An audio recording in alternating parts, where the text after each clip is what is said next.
बहुलक निकालना है। तो सबसे पहले आपको बहुलक का फॉर्मूला पता होना चाहिए।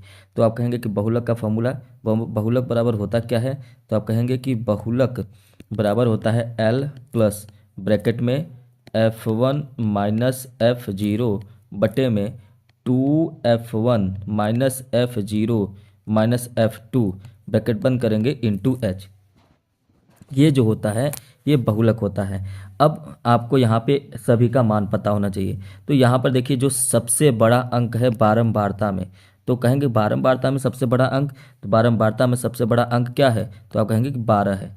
ये जो सबसे बड़ा अंक है ये आपका F1 है। F1 का मान पता चल गया तो आप कहेंगे कि F1 बराबर आपका पता चल गया 12।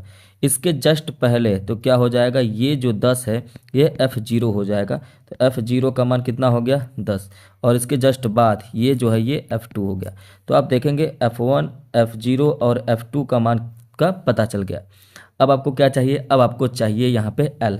L जो होता है यहाँ पे देखिए ये जो 12 है इसमें वर्ग अंतराल 60 और 80 है।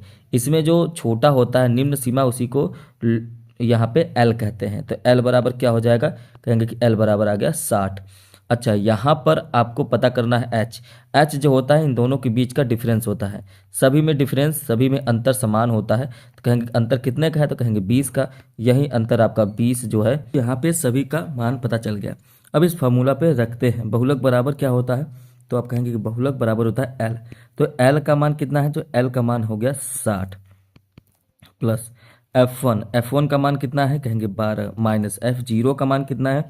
F0 का मान 10 बटे में 2 इंटू F1 का मान कितना है? तो कहेंगे 12 माइनस F0 का मान कितना है? 10 माइनस F2 का मान कितना है? तो कहेंगे 6।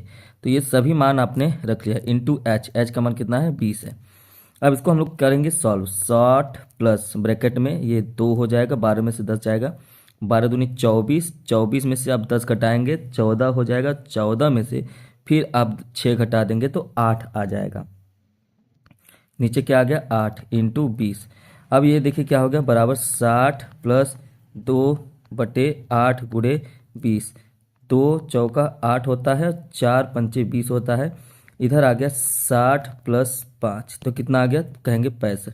ये जो 65 आया है ये क्या है? तो आप कहेंगे ये 65 जो है बहुलक है। यही आपका क्या हो जाएगा? आंसर हो जाएगा। उम्मीद है कि आपको बहुलक निकालना समझ में आया होगा।